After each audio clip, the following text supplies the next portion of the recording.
आप इतनी रात को कहाँ से आ रहे हैं? मैं पुलिस स्टेशन गया था। क्या हुआ? ऐसे ही कुछ पूछताछ करनी थी। सोचा तुम रात हो तो फिर टेंशन मत लो, सोचा।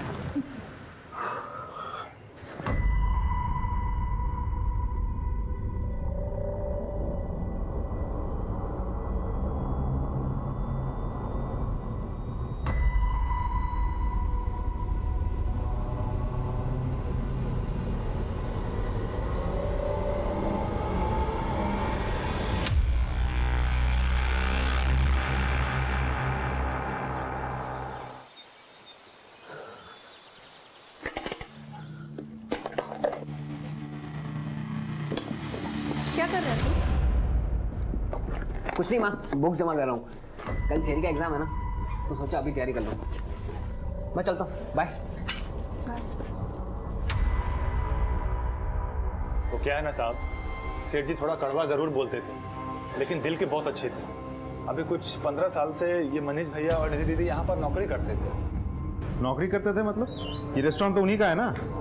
बेटा बेटी को निकम्मा बोलते थे मैडम, और सेठ जी मनीष भैया पर भरोसा नहीं करते थे, किसी की भी इज्जत उतारने में आगे रहते थे, यहाँ तक कि बेटा बेटी को भी नहीं छोड़ते थे। ये आदमी मनोहर शर्मा कहीं अपनी स्वभाव के चलते किसी की नफरत का शिकार तो नहीं बन गया? लेकिन सर, साथ में 2 और लोग भी तो मरे थे। अब मनोहर शर्मा के लिए उन दोनों की मौत हुई है या उनके चक्कर में मनोहर शर्मा को मारा गया है, वो तो वक्त ही बताएगा।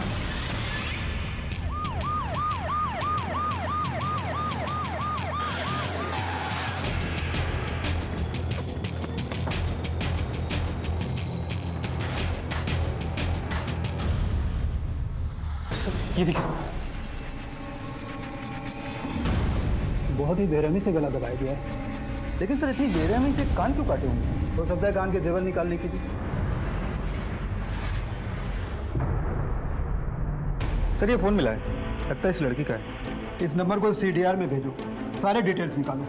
अब फॉरेंसिक टीम को बोलो, लाश को पोस्टमार्टम के लिए भेजो। जी सर। हाँ साहब, यहाँ का सेक्रेटरी मैं ही हूँ। डेवलपर का खास आदमी है भुवन रस्तोगी। 3 साल से मनोहर साहब के पीछे पड़ा है कंसेंट पेपर पे साइन कराने के लिए। रस्तोगी बोल रहा था अब तो बुढ़े के मरने के बाद ही कुछ हो पाएगा।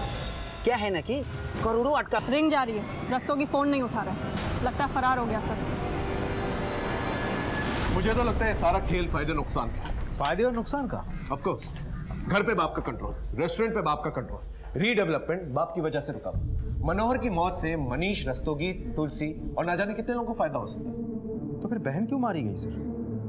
देखा जाए तो सबसे ज्यादा फायदा मनीष ही को है, क्योंकि कोई अब हिस्सेदार ही नहीं। एक काम करो, ये सारे घर वालों के कॉल रिकॉर्ड चेक करो, इनके मूवमेंट्स पे नजर रखो। इस परिवार से जुड़े हर एक इंसान की पूरी कहानी चाहिए मुझे। चलो। सर। हाँ कमेंट। सर, ये मनोहर के बैंक अकाउंट के डिटेल्स। इस अकाउंट में पिछले 1 हफ्ते में कोई भी पैसा डिपॉजिट नहीं हुआ है सर। लेकिन हाँ, मनोहर की बीवी के जेवर लॉकर में मौजूद है। हो सकता है मनीष को इस बात का पता ना हो, या फिर पैसों को लेके हमसे कुछ छुपा रहा हो। Sir by the way, Manish का भी एक सेविंग अकाउंट इस बैंक में है। उसके अकाउंट के ट्रांजैक्शन पे नजर रखो। मुझे पूरा अंदेशा है कोई ना कोई हरकत जरूर होगी।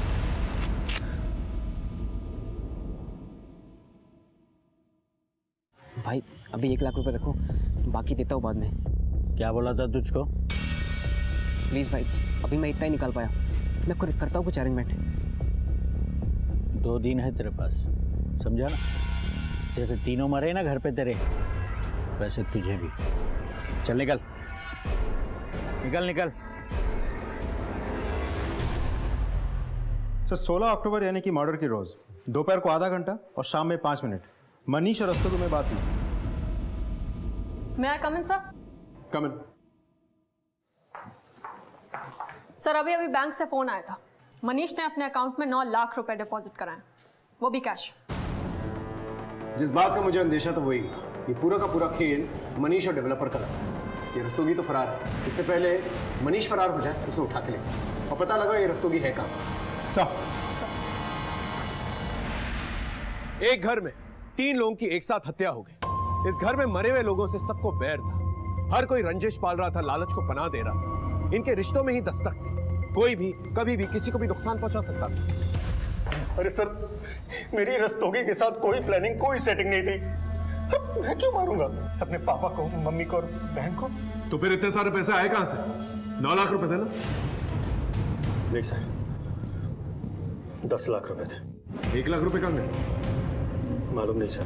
तो 1 लाख रुपए की तूने सुपारी दी थी ना अपने माँ बाप अपनी बहन को मारने के लिए, क्योंकि उनको मार के सबसे ज्यादा फायदा तुझे ही है।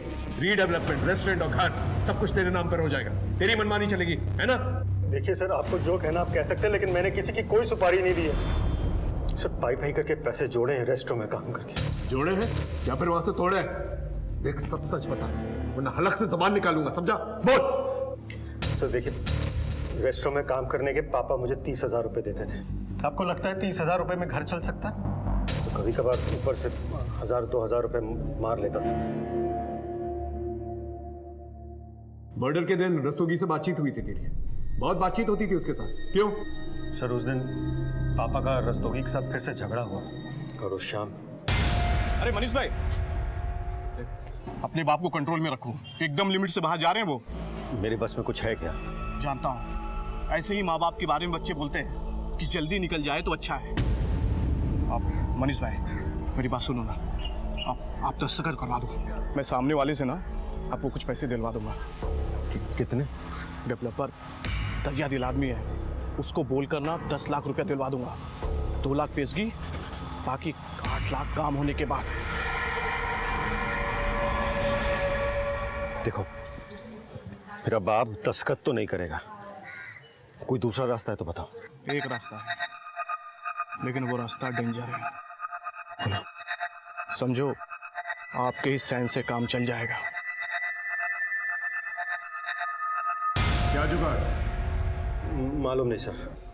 ठीक, सर मेरा इसमें कोई हाथ नहीं सर।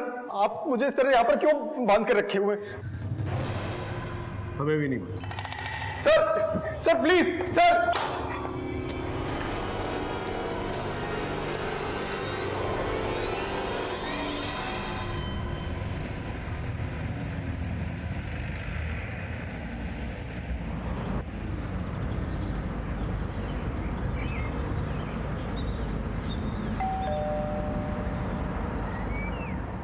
क्या काम है?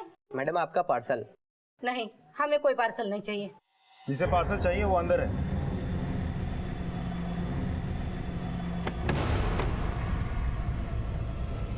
वो मिला, वो वाला रूम देखो।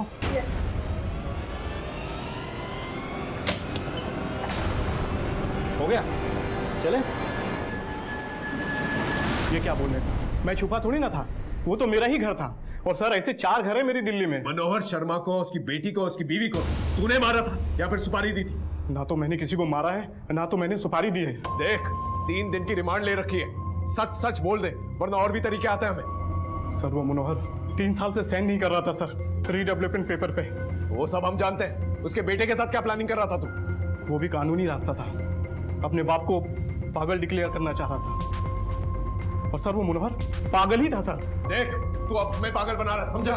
सब तुलसी को मेरठ में देखा गया। सर, अरे सर मेरी बात सुनिए। अरे वाह, इतने सुंदर झुमके। मुझे तुमसे एक बात कहनी है। मैं तुम्हारे बच्चे की माँ बनने वाली हूँ, तो अब ये शादी ना करने का कोई बहाना नहीं चलेगा।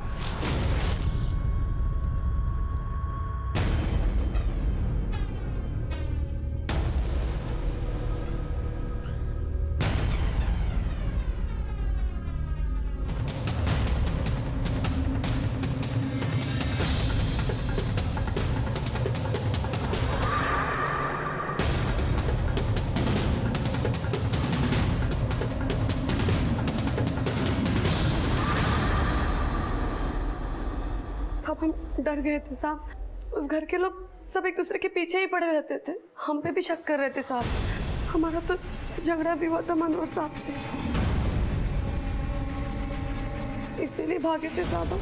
झगड़ा क्यों? सब वो है ना मनोहर साहब, ये सबसे झगड़ते थे साहब। फिर काम क्यों करती थी वहां? पति की तनख्वाह क्यों बढ़ाता? क्या तू बढ़वाती?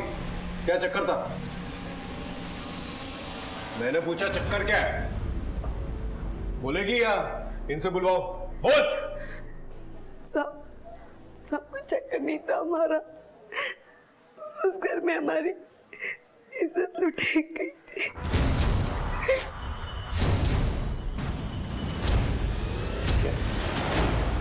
किससे?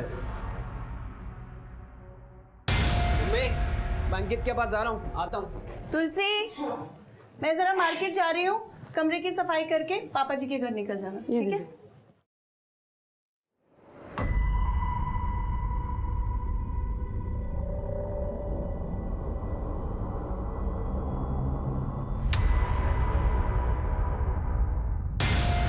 ये बात मैंने पापा जी को बता दी। तू मेरी औलाद है या पिछले जन्म का दुश्मन? ये औरत अगर बाहर चली गई, बात बाहर फैली तो इज्जत किसकी उछलेगी? हमारी, क्योंकि तेरी तो कोई इज्जत है ही नहीं रे। बस आप इस बात को यही रफा दफा कर दो। ऐसे कैसे इस बात को यही रफा दफा कर दे पापा जी? इज्जत तो हमारी लुटी गई है यहाँ पे। इंसाफ अब आपको दिलाना होगा। तुलसी, मेरी बात सुनो आप। नहीं पापा जी। अच्छा एक बात सुन तो लो, नहीं समझ में आया तो जो तुमको करना है वो करना। हाँ? आओ तो सही, मैं समझाता हूँ। आओ। देख तुलसी, हम मानते हैं कि तुम्हारे साथ जो भी हुआ है गलत हुआ है। तो तुलसी, ये मर्द जो है ना, कुत्ता होता है, बिल्कुल कुत्ता। मारा उसको, तुम्हारे सामने थप्पड़ मार दिए। तुलसी ये रखो, ये कुछ पैसे रखो, तुम्हें हमारी कसम है, पकड़ो पकड़ो, और देंगे हम। तुम चाहोगी उतना, पर आज के बाद तुम हमारे घर काम करोगी, पर कहीं और काम नहीं करना है। मुंह है तो बात कहीं ना कहीं, कभी ना कभी मुंह से निकल जाती है ना। लेकिन अगर ये बात बाहर किसी को मालूम पड़ी तो मनीष का तो जो होना है वो होगा ही, और तुम्हारी इज्जत भी जाएगी। तुम्हारे साथ जो हुआ वो अपराध था। तुमने पुलिस में कंप्लेन क्यों नहीं की? साहब, हमें अपनी बात में फंसा लिया था पापा जी ने, अपनी इज्जत की दुहाई देके। तुम्हें क्या लगता है ये मनीष ने अपने माँ बाप और अपनी बहन को मारा है? पता नहीं साहब, उस घर में सब एक जैसे हैं, बच्चा हो या बड़ा। मतलब? वो मनीष का बेटा विशाल, पापा जी सबसे ज्यादा उसे ही मानते थे, और वो पापा जी से हमेशा पैसे मांगते रहता था, और पापा जी उस पे हजारों लुटाते थे साहब। इतने पैसों का करता क्या था? पता नहीं साहब, स्कूल में है, मगर बड़ों वाली सारी बुरी हरकतें हैं उसमें, और एक नंबर का बिगड़ैल है सर। और एक बार तो साहब से उसने 2 लाख रुपए मांगे। टीचर ने 2 लाख रुपए मांगे। उर्मिला, इनका स्टेटमेंट लो और इस मनीष के खिलाफ रेप का केस दर्ज करो। सर मुझे समझ में नहीं आ रहा, इतने कम उम्र के लड़कों को इतने पैसों की क्या जरूरत आन पड़ी? ड्रग्स का तो कोई चक्कर नहीं है सर। कहीं ऐसा तो नहीं कि विशाल ने अपने दादाजी से पैसे मांगे हो, दादाजी ने पैसे देने से इनकार कर दिया तो उसने दादाजी को मार दिया? ये बात तो विशाल ही बेहतर बता सकता। उसे उठवाओ। सर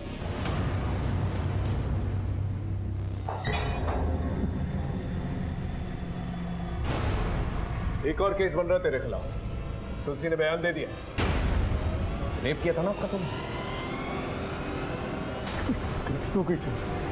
पर मैंने पापा, मम्मी और बहन को नहीं मारा सर।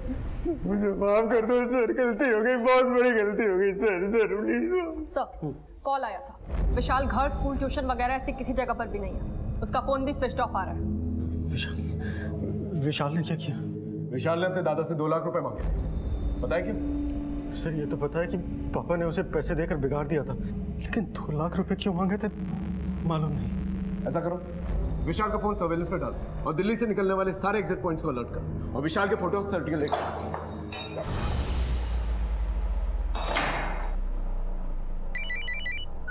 हाँ सिंह बोलो।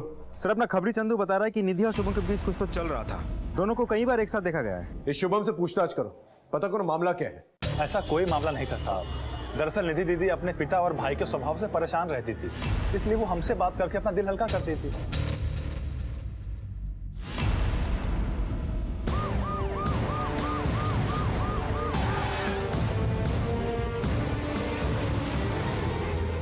सर ये आई कार्ड मिला है। Suman Pandey, nurse, city hospital. Modus operandi तो सेम है, और इसके कान भी काटे गए। इस घर में और कौन रहता है? नहीं साहब, ये अकेली रहती थी। यहाँ कोई आता जाता था? नहीं साहब, ये बस अपने काम से काम रखती थी। इसका मोबाइल नंबर है तुम्हारे पास? हाँ है ना सर। मोबाइल नंबर लो और कॉल रिकॉर्ड निकालो। सर हाँ सर, विशाल के कॉल रिकॉर्ड। मर्डर के रोज इस नंबर से विशाल को 4 फोन आए। कॉलर का नाम कोई प्रभात लाल है। गणेश नगर का एड्रेस तो दिया हुआ है, लेकिन भला क्या करने जाता हूँ? केस एकदम उलझ चुका है। कोई भी लिंक एक दूसरे से मेल नहीं खा रहा था, लेकिन हम फिर भी हर एक लीड को फॉलो कर रहे हैं।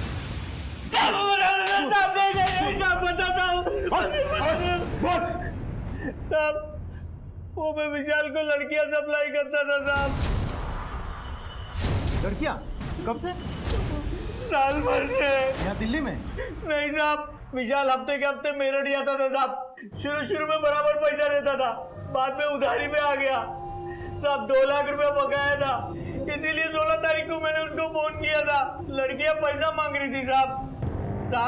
परसों उसने 1 लाख रुपया लाके दिया और बोला 2 दिन में देता हूँ, फिर फरार हो गया साहब। हम लोग भी उसी को ढूंढ रहे हैं साहब। परसों मिला था तुझे? सर, विशाल मेरठ में एसपी रोड पे अपने दोस्त के घर में। मेरठ पुलिस को अलर्ट सर।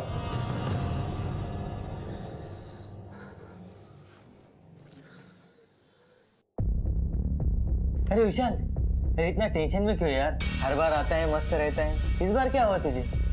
कुछ नहीं यार।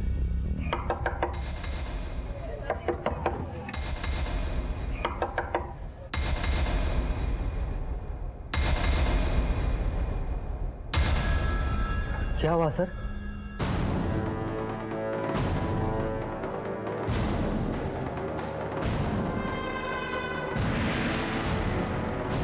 सर क्या हुआ सर? सर मेरी बात तो सुनिए सर। सर आप कहाँ लेके जा रहे सर? सॉरी सर, वो मुझे लड़कियों का शौक लग गया था। तेरे शौक के बारे में तेरे मम्मी पापा को पता? नहीं सर, मम्मी पापा को मत बताना सर, प्लीज सर, उन्हें मत बताना सर। अपने दादा दादी और बुआ को कैसे पता? दादा दादी और बुआ को नहीं मारा मैंने सर। फिर वो 1 लाख रुपए कहाँ से आए जो तूने परसों चुकता किए? सच बता दे, अपने दादाजी को मार के तिजोरी से पैसे निकाले थे ना तूने?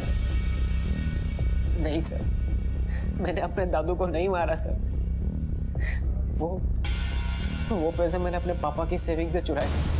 पापा अपनी सेविंग अलमारी के पीछे जमा करके रखते थे, वो मैंने देख लिए थे, वहीं से उठा के मैंने उन्हें दे दिए। सर मैं डर गया था कि अगर पापा को मालूम पड़ेगा तो वो मुझे पीटेंगे, इसलिए मैं घर से भाग गया। सर मैं अपने दादू से बहुत प्यार करता था सर, मैंने उन्हें नहीं मारा सर। हम केस को सॉल्व करने के लिए हर एक एंगल तलाश रहे थे, लेकिन जैसे कि आप जानते हैं, लाइट और नल लगे तो कहीं और होते हैं, लेकिन उनका कनेक्शन कहीं और होता है। उसी तरह से इस केस का कनेक्शन कहीं और था। मेरठ थाने से हमें कई अहम सुराग मिले थे। रावत जी, पिछले 2 साल में मेरठ में 5 मर्डर हुए हैं और सबका मोडस ऑपरेंडी सेम ही है। सब लड़कियों का गला घोटा गया है और उसके बाद उसके कान काटे गए। आखिरी विक्टिम के कॉल रिकॉर्ड्स निकाले हैं। एक नंबर है 7021345 जो विश्वास कुमार के नाम से है।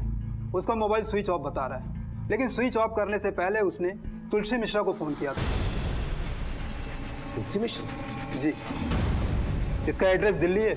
हमारी उससे एक बार बात भी हुई है। नहीं साहब, हम किसी विश्वास कुमार को नहीं जानते। देखो सच सच बता दो, विश्वास पर मर्डर का केस चल रहा है। उसने तुमको फ़ोन किया था, ये रिकॉर्ड है मेरे पास।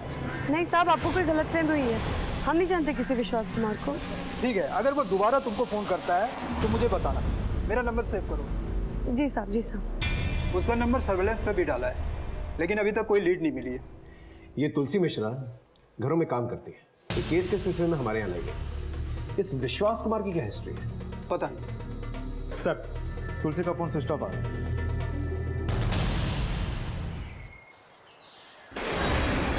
चलिए दूर हटिए आप लोग।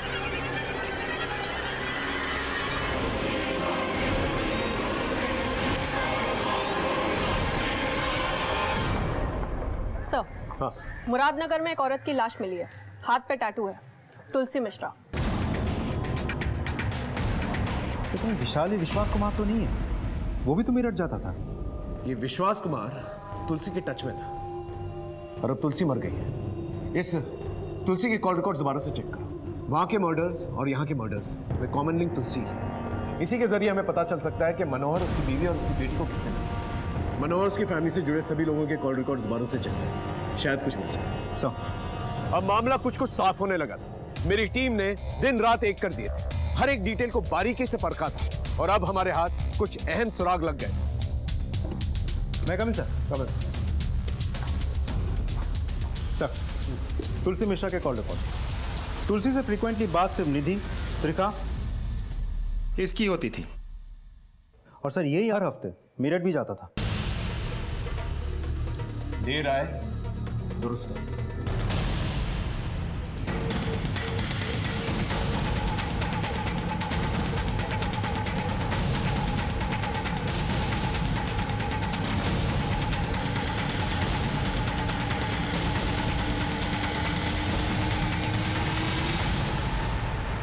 पूजा पाठ कर ली? चला प्रसाद हम देंगे तुझे, चल। साहब अरे चल। अरे उठिए साहब मत मरो साहब बस अब सच सच बता, बोल। बताता हूँ साहब। अब हम क्या बताएं साहब, बचपन में ही अनाथ हो गया था, सारी गलत हैबिट हमको लग गई। कक्षा 10 तक पढ़ाई किए, फिर उसके बाद आउट, फिर धीरे धीरे लड़की लोगों से दोस्ती हो गया हमको, उनकी लत लग गई। वहाँ मेरठ में एक कैंटीन में काम पकड़ लिया था, लेकिन साहब वो कैंटीन का मैनेजर हमको एक लड़की के साथ में देख लिया, फिर नौकरी से लात मार कर भगा दिया हमको वहाँ से। फिर मैं दिल्ली आ गया साहब, फिर मैं मनोहर साहब के यहाँ काम पर लग गया। मनोहर साहब को एक भरोसे का आदमी चाहिए था, फिर धीरे धीरे मैंने उनका भरोसा जीत लिया। अब यहाँ दिल्ली में कुछ नहीं करता था, बस अपना शौक पूरा करने के लिए मेरठ चला जाता था। मेरठ में 5 लड़कियों के मर्डर हुए थे, क्यों मारा उन्हें और उनके कान क्यों काटे? साहब माँ ने झुमके दिए, ये कहकर मैं सबको पटाता था। मैं तो बस उनके साथ टाइम पास कर रहा था साहब, लेकिन एक लड़की मेरे पीछे पड़ गई, जिद करने लगी कि शादी करना है, शादी करना है। फिर मैंने उसको मार दिया। ऐसा करते करते 5 लड़कियों की जान लेनी पड़ी। तुलसी मिश्रा, उसे क्यों मारा? मेरा और उसका सेटिंग हो गया था। आज एक फोन आया था मेरठ से, पुलिस वाले का था, पूछ रहे थे किसी विश्वास कुमार के बारे में। फिर तुमने क्या कहा? हम क्या कहते, हम कहाँ जानते हैं कि कौन है विश्वास कुमार। हाँ लेकिन बोल रहे थे कि खून किया है उसने।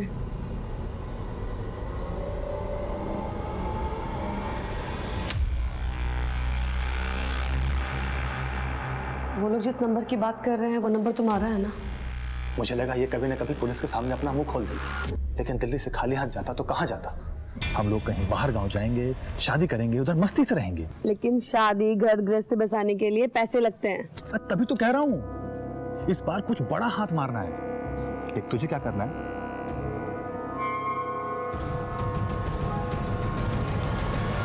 लेकिन हमारी इच्छा है कोई खून खराबा नहीं।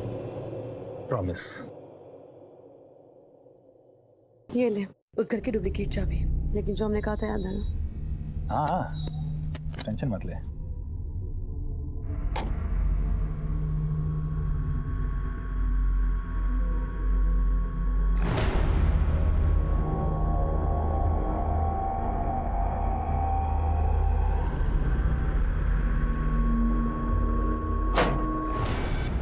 कौन है? तू यहाँ क्यों आया? चोरी करने आया है कमीने? रुक!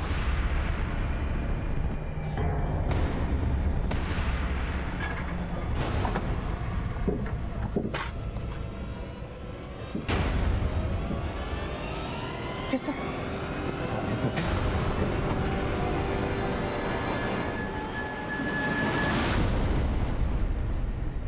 फिर तुलसी गायब हो गई, और जब आप उसको ढूंढ करके लाए, उसके बाद हम तुलसी को मिले थे। तूने कहा था कि कोई खून खराबा नहीं होगा, तीनों को मार दिया तुमने। बाबा वो एक्सीडेंट था, गलती से मर गए। गलती तुमसे नहीं हमसे हुई है, और अब हम सुधारेंगे अपनी गलती। हम सब बताएंगे तुम्हारे बारे में पुलिस को, तू बस देख। अब तुलसी मेरी बात सुन।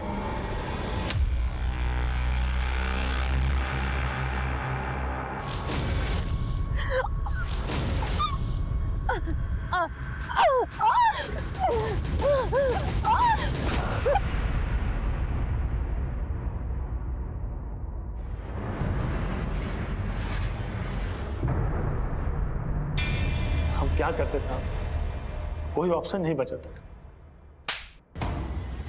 हमारे पास ऑप्शन है, फांसी का फंदा। साहब देखा आपने इस केस में कितनी दस्तकें थी। मनोहर ने अपने बेटे से ज्यादा शुभम पर भरोसा किया। वो अपने पोते को हजारों रुपए देता रहा बिना ये जाने कि उन पैसों का करता क्या है। मनीष ने अपने बाप की दौलत ही नहीं लूटी बल्कि तुलसी की इज्जत भी लूटी। लेकिन तुलसी ने अपने पर हुए इस दुष्कर्म को छुपा के रखा। यहां तक कि जब शुभम के बारे में पुलिस ने पूछताछ भी की, तुलसी ने इस दस्तक को अनसुना कर दिया। त्रिखा ने अपने मुजरिम पति को पनाह दी, उसी गलती पे पर्दा डाला और यही सेम गलती मनोहर ने फिर से दोहराई। लोग गलतियों पे गलतियां करते चले गए, दस्तकें इग्नोर करते चले गए और नतीजा आपसी रंजिश का किसी और ने फायदा उठाया। निधि और निधि की मां बेमौत मारे। कभी भी कोई अनजान इंसान से दोस्ती करने से पहले उसे जान लेना बहुत जरूरी है। ये गलती कभी भी जानलेवा साबित हो सकती है। फिर मिलेंगे एक नए एपिसोड के साथ। तब तक देखते रहिए क्राइम पेट्रोल दस्तक।